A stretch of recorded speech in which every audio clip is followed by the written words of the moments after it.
4:30 ng madaling araw, inumpisahan ko na palang mag-deliver mga idol, ginising ko na yung driver.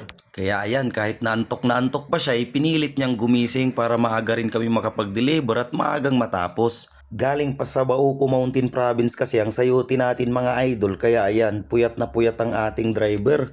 5 to 6 hours ata ang biyahe doon kapag kargado ang sasakyan magmula dito mga idol.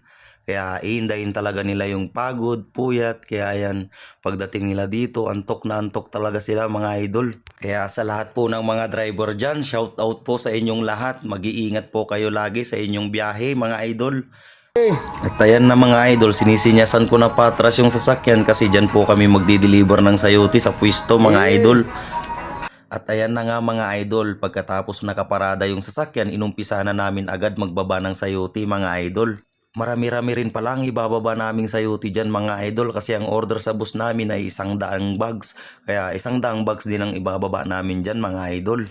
Shoutout na rin pala sa aming mabait na boss, Boss Ila Libang. Oops, hindi ako sip-sip pa. Pero totoo talaga mga idol, napakabait ng aming boss.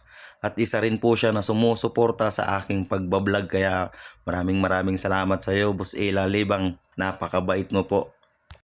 Kaya kayo mga idol, kung nakahanap kayo ng ganitong amo, wag na wag niyong sisirain yung tiwala nila sa inyo mga idol.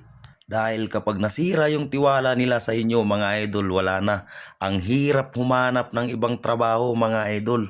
Naparami na ata ako ng kwento mga idol. Ayan, at balik na tayo sa usapang sayote mga idol.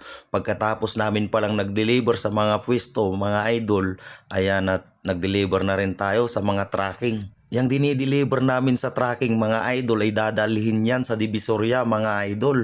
Ang layo pala ng nararating ng sayote natin mga idol, from Bauco Mountain Province to La Trinidad, La Trinidad to Manila. Uy, English yun ilaban mo kulot. Hinamon din pala ako ng kasamahan din naming nagsasayote mga idol.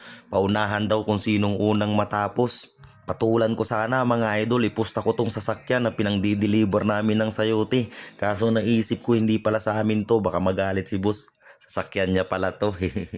At ayan na nga mga idol, hanggang dito na lang ang aking video kasi 5:30 ng umaga natapos na tayong mag-deliver. Maaga na naman tayong natapos ngayon mga idol. Maagang uwian na naman. Maraming salamat sa inyong panunood ng aking video mga idol. Kung nagustuhan nyo, pa-share naman mga idol. Maraming salamat po.